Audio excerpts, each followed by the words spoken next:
Un BPM, soit battement par minute, c'est le nombre de fois qu'un cœur va battre en une seule minute. Évidemment, celui-ci varie selon les efforts fournis ou les émotions. Par exemple, si je suis au repos, mon BPM sera d'environ 80, mais si je vais faire du sport, il sera vers 150. Puis bien sûr, il n'augmente pas seulement quand on fait du sport, mais aussi quand on stresse et quand on est nerveux. Et Géométrie Dash est l'exemple parfait afin d'illustrer cela. Car effectivement, essayer de finir un niveau Géométrie Dash que l'on considère comme difficile va faire augmenter notre BPM, et c'est totalement logique, c'est le cas dans de nombreux jeux vidéo. Et le BPM varie beaucoup en fonction des joueurs. Il peut aller de 130 chez une personne à 190 chez l'autre. Et cela peut être très dangereux car certaines personnes peuvent avoir un cœur qui bat très rapidement. Ce qui pourrait provoquer un arrêt cardiaque juste en terminant un niveau Géométrie Dash. Mais en fait, quel est le BPM le plus rapide jamais atteint dans Géométrie Dash? Qui aurait pu avoir un cœur qui battait aussi vite lorsqu'il finissait un niveau? Avant de le savoir, n'hésite pas à t'abonner, on vise les 2000 abos, allez vous abonner au Mini Maker, et puis on commence la vidéo parce que je n'ai plus rien à dire.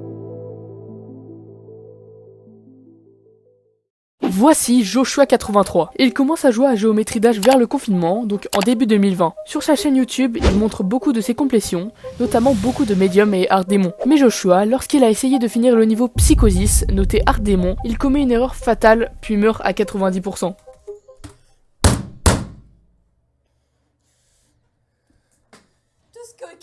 Et maintenant, regardez son BPM. Il est à 104, et ce nombre est énorme. Imaginez votre cœur battre 3,4 fois à la seconde. Ce nombre est très dangereux pour sa santé, mais contrairement à l'avis d'autres joueurs, il ne s'arrête pas, puis continue à finir des hard et insane démons avec un BPM qui tourne toujours aux alentours de 190. Puis Joshua83 se lance dans son nouvel hardest AQ, qui serait potentiellement son premier extrême démon.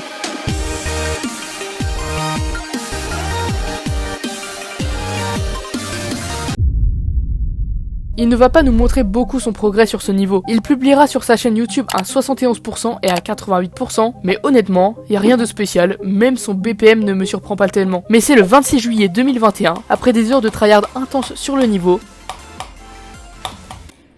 Oh non, non. What?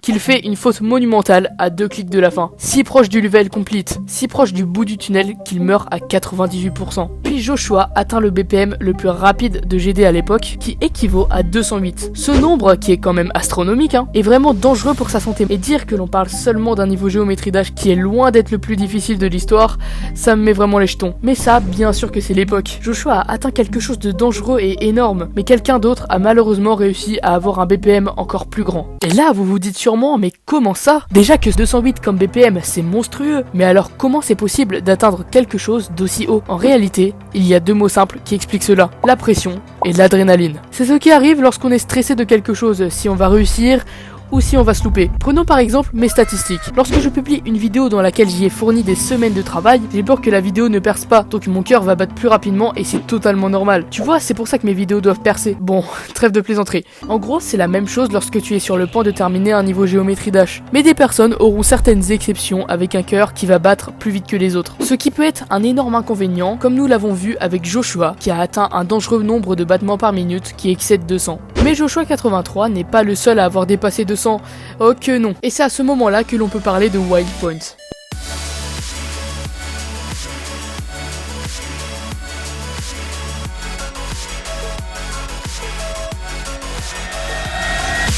Wild Point est un ancien youtubeur Géométrie Dash à plus de 4000 abonnés. Je dis bien ancien car elle a supprimé toutes ses vidéos. Mes explications seront donc un peu moins précises que prévu et je m'appuierai sur d'autres vidéos parlant du même sujet. Elles seront bien évidemment en description. Bon, où on en était ? Ah oui, Wild Point. Il commencera donc à poster des vidéos en 2019 avec du contenu assez aléatoire, on va pas se mentir. Par exemple, Nine Circle, mais un son Roblox se joue lorsque je meurs. Et oui, quand je vous ai dit que c'était très random, c'est que ça l'est vraiment. Cette période ne durera pas, car Wild Point voulait à tout prix devenir un joueur pro de Géométrie Dash. Quelques mois plus tard, il commençait enfin à s'intéresser au niveau qui demande une plus grande détermination et il finit son premier démon, Ultra Paracosme. Après, ce niveau n'est encore qu'un easy démon, mais ce n'est évidemment que le début. En octobre 2020, il finira Deadlocked, qui est à peu près de la même difficulté que Ultra Paracosme, et il fera un fail à 86% sur Nine Circle, ce niveau emblématique noté hard démon, une difficulté dont Wild Point ne s'y était jamais confronté auparavant. Peu après de temps, il va commencer à afficher son BPM au coin de l'écran, et c'est là que tout devient intéressant car les membres de la communauté Géométrie Dash vont comprendre que notre fameux Wild Point a un cœur qui bat beaucoup plus vite que les autres joueurs. Lorsqu'il se lance ça dans son nouvel hardest, Butiti 2, noté Insane Demon, quelque chose d'anormal se produisait. Son BPM était beaucoup trop haut et je ne rigole pas. Vous vous souvenez quand je vous ai dit qu'un joueur banal aurait un BPM autour de 160 s'il finissait un niveau? Eh bien Wildpoint avait atteint ce nombre lorsqu'il était seulement à 25%, soit un petit quart du niveau. Sur cette run, il se loupera à 58% et son BPM atteindra 202.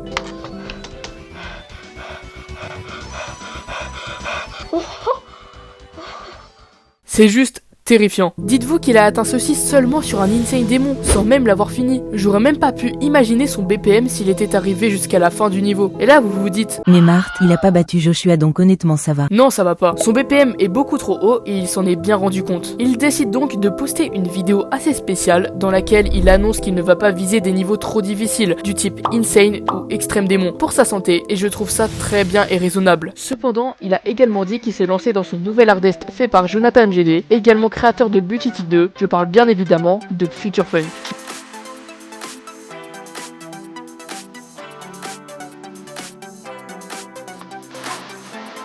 Si vous jouez un minimum à Geometry Dash, vous connaissez forcément Future Funk. C'est actuellement un des hard démons les plus populaires du jeu qui s'allonge sur plus de 4 minutes de gameplay. En tout cas, c'est pas ça qui allait démotiver notre cher Wildpoint.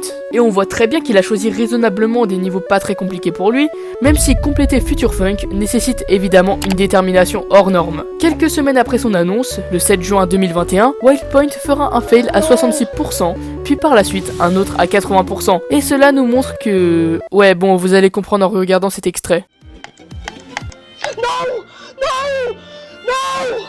No! Oh my god! This level is going to murder me. 212. Sans même avoir complété Future Funk, Wildpoint arrive à battre Joshua 83 en détrônant le record de 208 BPM par 212. Encore une fois, ça nous montre que Wildpoint met sa vie en réel danger, et ça, c'est très terrifiant. Bizarrement, il ne se démotive pas. Pour lui, ce sera la dernière fois qu'il complétera un niveau de cette difficulté, car là, c'est beaucoup trop risqué. Mais ce serait bête de rester sur un échec, non ? Un mois plus tard, le 18 juillet 2021, avec plus de 3000 tentatives, Wildpoint tente désespérément de s'en sortir. Il a voulu s'arrêter, mais il y avait cette envie, cette énorme envie de compléter Future Funk qui se cachait en lui. Puis ceci est arrivé.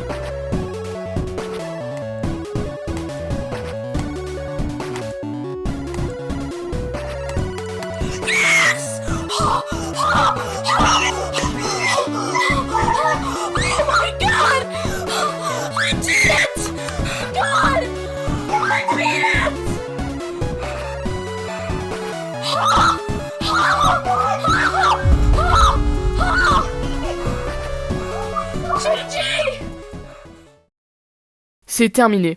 Je parle bien du niveau. Il a réussi non seulement à marquer la fin de Future Funk, mais aussi à battre son propre record du monde, passant de 212 à 215 battements par minute. Et cela a un impact à la fois positif et négatif. Positif car elle a désormais un nouvel hardest, et même moi n'aurais pas assez de motivation pour terminer Future Funk, mais négatif car 215 BPM est tout simplement astronomique. C'est littéralement un cœur qui bat à plus de 3,5 fois à la seconde. Écoutez à quoi cela ressemblerait si son cœur battrait toujours à cette vitesse.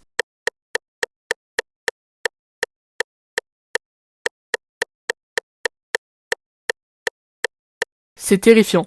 Je pense avoir dit pas mal de fois ce mot-là, mais là, c'est vraiment le cas de le dire. Parce que mettre sa vie en danger pour un simple niveau Geometry Dash, je trouve ça vraiment absurde. Et j'espère vraiment pas que d'autres personnes vont battre le record de Wildpoint. D'ailleurs, celui-ci aurait été battu il y a quelques semaines par un joueur au pseudonyme de Hanksleeve, qui aurait atteint un BPM de 229. Je précise bien aurait car cette info est vraiment à prendre avec des pincettes. On n'est pas sûr que ce record soit legit, déjà que cette personne n'est pas très célèbre, mais aussi que la complétion est assez récente. En tout cas, si ceci a vraiment été réalisé, alors ça fait très peur, et c'est limite choquant. Ce qui est sûr, c'est que Wildpoint est complètement légitime sur son record. Et maintenant, j'aimerais vous poser une question. Est-ce que Geometry Dash, selon vous, est dangereux? Alors, oui et non. D'abord non, bien évidemment, car il y a beaucoup de choses à faire sur Geometry Dash. Nous avons la création, le star grind, les listes et bien plus. Par exemple, c'est sûr que mon cœur il va pas battre à une vitesse exceptionnelle si je crée un niveau. Enfin, je sais pas, ce serait totalement illogique. Et si on se penche vers la difficulté, bah là ça pourrait dépendre. Déjà, il faut savoir qu'essayer de terminer un niveau difficile nécessite un temps de malade et une détermination monstrueuse. Car comme je l'ai dit dans ma vidéo sur Zonk, que tu devrais aller voir, essayer de finir un démon est vraiment épuisant mentalement. Et ça a été le